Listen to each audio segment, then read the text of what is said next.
This is the $17 million highway Arizona completely abandoned. But the men who blasted it out of the mountain never saw a single penny of that money because they were serving prison sentences while they did it. An hour east of Phoenix, there is a two-lane road carved into the wall of a desert canyon. It runs about 21 miles through the mountains between the copper town of Superior and the mines at Globe. It cost $1 million to build in the 1920s, back when that kind of money bought an entire highway. It is steep and narrow, barely wide enough in places for a single car, with a straight drop on the open side. Down at the bottom of that drop, there are still the rusted shells of cars. For 30 years, this was the only paved way through these mountains. Today, you can leave your car at a pullout on the modern highway, walk down a footpath, and stand on the old pavement with the faded center line still showing, while the traffic runs along the rim above you. This is the story of the old Miami Superior Highway, the road Arizona built with convict labor, and the decision that left it to rot. Follow along, and I will show you what is still down in that canyon, a full century after the first charge went into the rock. Start with why anyone would build a road through that canyon at all. Superior sits in the mountains of central Arizona, an old mining town with a hard rock wall on nearly every side. It started in the 1870s as a supply camp for the Silver King, one of the richest silver mines the Arizona Territory ever produced. When the silver played out in the 1880s, the town should have gone with it. Copper saved it. The ore under these hills turned out to be worth more than the silver had ever been. And the camp that had been called Queen, and then Hastings, took the name Superior around the turn of the century and settled in for a long life as a copper town. The problem was everything east of it. The next mines, the big copper operations at Globe in Miami, sat only about 20 miles away in a straight line.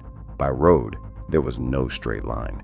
You went the long way around, north and east on the old Apache Trail along the Salt River, the better part of a day over ground that broke wagons and the animals hauling them. Two mining districts, a morning's walk apart, and a full day of travel between them. For a state trying to move copper, that was worth real money to fix. So the state spent it. Construction ran from 1919 to 1922, and when the bills were totaled, the road had cost about $1 million. In the money of that time, it was an enormous sum for 21 miles of two-lane highway, big enough that people simply called it the $1 million highway. Carry that million forward to today, and it lands close to $17 million. Hold on to that number, because Arizona was about to get very little of it back. When it opened, it did exactly what the state had paid for. A trip between Superior and the mines at Globe in Miami that had meant the better part of a day around the Apache Trail now took about an hour, straight through the mountains. Copper that had crawled the long way around moved on a direct paved line for the first time. The dollar figure left one cost off the books. The hardest work on this road was done by convicts. To keep the price down, the state set up a prison camp in the town of Superior for the single purpose of building this highway. The men held there did the worst of it. Picture the job as it went, day after day for 3 years. They cut the grade into the cliff by hand, drilling and blasting a few feet of rock loose at a time and clearing it off the edge, along a wall with a straight drop on the open side. In the Arizona summer, the rock they drilled held the heat like a stove, and the canyon threw it back at them from both sides. On the hardest stretches, the road moved a few feet in a week. Feet. What genuinely surprised me, reading this back, is that the state did not borrow a labor gang from an existing prison and send it home when the work was done. It stood up a camp in Superior for this one road. The highway and the prison went up together. Some of those men left the only trace of themselves that survives. Along the grade, above the steepest of the drop, there is a boulder with numbers scratched into it. They are prison identification numbers, cut into the rock by the men who were carrying that rock away. No names. The men had been reduced to numbers by the people who ran the camp, which tells you plainly enough what their labor was worth. The numbers are still legible on that boulder 100 years later. 4 years after the road opened, the state came back and cut into the mountain again. One stretch was so tight and so winding that in 1926 they blasted a tunnel straight through a shoulder of rock to take the corner out of it. It runs about 300 feet. They called it the Claypool Tunnel after W.D. Claypool, a state senator from this mining country, the same name the little town down the road still carries. Here is the detail that tells you what kind of road this was to the people who built it. When it was done, they bolted a bronze plaque to the rock at the Claypool Tunnel. It carried the governor's name, Thomas Campbell, and the engineer's, Thomas Maddock. It carried Senator Claypool's name, and it carried the numbers 21 miles of road, $1 million, built between 1919 and 1922. That plaque stayed on the rock for the better part of a century. In 2014, a former mayor of Globe named Stanley Gibson stopped and photographed it. 2 months later, somebody pried it off the wall and it was gone. The road a prison camp built, and the one marker that explained it left in the back of a truck. By then, the highway had been carrying the region for a generation. It joined the United States highway system in 1926, first as US 180, and within a few years it was carrying US 60, the number it would keep for the rest of its working life. Copper trucks and families headed west came down through the Claypool Tunnel and across a steel bridge over Queen Creek that had gone up around 1921. For the traffic of the 1920s, the road did everything it was asked to do. The trouble is that the traffic did not stay in the 1920s. Quick note, if you are getting something out of this, the best thing you can do is watch it through or hit subscribe. That is it. Back to the road. A road blasted for Model Ts had to carry heavier cars and trucks, and then the volume of a state that kept growing. And this road could not change, because the road was the canyon. It was steep and barely wide enough for 2 cars to pass, and every mile of it had to be taken slowly. Drivers climbing the grade out of Superior carried water for the radiator, because engines boiled before they reached the top. Think about that for a second. The $1 million highway was so hard on an engine that a careful driver packed water for the car the way he packed it for himself. By the 1940s, it was doing a job it had been built 2 vehicle generations too early to do. And in an office in Phoenix, the highway department had already settled on the fix. It was the one thing you cannot do to a road cut into a cliff. You move it. For a road blasted into the side of a canyon, that is nearly impossible, and the state knew it. Starting in 1937, the Arizona Highway Department committed to a plan it would spend the next 15 years carrying out.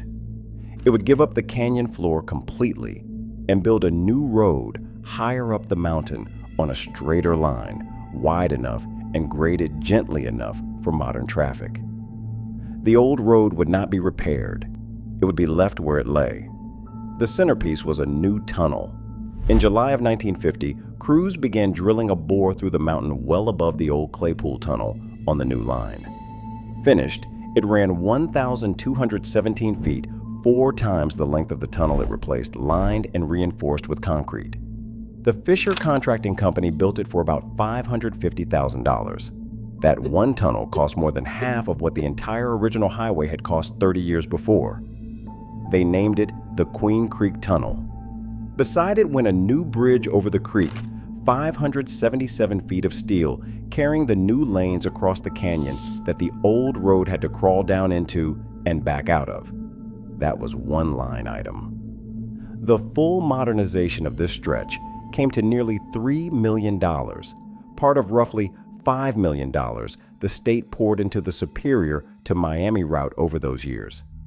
The Arizona Daily Star called it the most spectacular and expensive project of its kind ever attempted in Arizona. So the mechanism was plain. The old road did not wash out, and the Claypool Tunnel did not cave in. The steel bridge over Queen Creek is still standing today. What killed the $1 million highway was a decision made in an office that the cheapest thing to do with a convict-built road at the bottom of a canyon was to leave it there and run a better one over its head. The new road opened to traffic in 1952, and the formal dedication came the next spring. On the 16th of May, 1953, the governor of Arizona, J. Howard Pyle, stood at the mouth of the new tunnel to open it. Pyle was a believer in tying the state together with modern roads, and he said so that day. His line was that there should no longer be any north, south, east, or west in Arizona, only one state bound together by ribbons of road. It was the language of a man marking a beginning. What the ceremony actually marked was an ending. The moment the new tunnel opened, every car took the High Line, and the $1 Million Highway went quiet. It happened fast. The traffic left the canyon floor almost overnight. The Claypool Tunnel went dark. The steel bridge stopped carrying anything heavier than a hiker. 30 years of blasting and hauling, of men dying by inches, and the road was switched off and left at the bottom of the canyon. Everything the state walked away from is still down there. And you can walk down and stand on it. The old road is still here because somebody decided it was worth keeping. Today, it is a marked hiking trail, part of what the town calls the Legends of Superior Trail. You park at a viewpoint on US 60 just outside the modern Queen Creek Tunnel, and you walk down onto the road the state left behind. The full round trip is about 4.5 miles with roughly 700 feet of climb because the grade that punished those old engines now punishes your legs on the way back up. What is down there is the road itself, close to the way it was left. The pavement is cracked and heaved, with weeds coming up through the breaks. You walk through the Claypool Tunnel, 300 feet of rock the convicts cut by hand, and the air turns cold in the dark before it warms again on the far side. Standing inside that tunnel, the first thing you notice is the hardware bolted into the roof. Most people who come through assume the rings and clips up there belong to rock climbers, and climbers do use them now. People who knew the tunnel when it carried traffic tell a different story. Those anchors held wire nets strung under the roof to catch the rock the mountain kept dropping onto the road. The big round holes bored into the walls are not from the original blasting either. By the accounts of the men who did the drilling, they are core samples taken decades later to test the rock. I could not run either of those down in an official record, so take them for what they are, the memory of people who were here. Past the tunnel, you come to the old Queen Creek Bridge, the steel span from around 1921, added to the National Register of Historic Places in 1988 and still standing over the creek. You pass mine openings sealed into the canyon wall, left from the days this ground was worked for copper. And above the drop, if you know where to look, there is the boulder with the convict numbers still cut into it. There is one thing down there I cannot account for. At the bottom of the canyon, below the worst of the drop, lie the rusted shells of cars. I could not find a record of how a single one of them got there, or when. That is the story the canyon keeps to itself. Stand on the old road, and you are standing in the middle of a stack of crossings. The Apache Trail that went the long way around. The Convict Highway of 1922, down here on the floor of the canyon. The 1952 alignment up on the mountain with its tunnel and its steel bridge still carrying US 60 today. And the state is already at work on the next layer, a new bridge to replace the 1949 span, a fourth generation of the same crossing piled into one canyon. A century of ways across, stacked on top of each other, and every one of them still in view from where you stand. The strangest part is how close it all is. The modern highway runs a couple hundred feet above the old road, right there in plain sight. Thousands of cars a day pass through the Queen Creek Tunnel and over the canyon, and almost nobody in them knows that the first road, the one convicts cut out of the rock, is lying just below the guardrail with its center line still painted on. Add it up. 21 miles of highway blasted out of a canyon for $1 million by men serving prison sentences. It carried Arizona's traffic for 30 years, and it has been lying abandoned at the bottom of that canyon for more than 70. The road did not fail. It was built exactly as well as 1922 knew how to build it, and it is still down there, still holding the line it was cut on. What failed was the reason for it. The traffic outgrew it. The state ran a better road over its head, and this one just stayed where it was, the way roads do. If you drove the old Claypool Tunnel before they closed the road in 1952, or your father or your grandfather worked that grade for the state, I would rather hear about it than almost anything else on this channel. Tell me in the comments what it was actually like.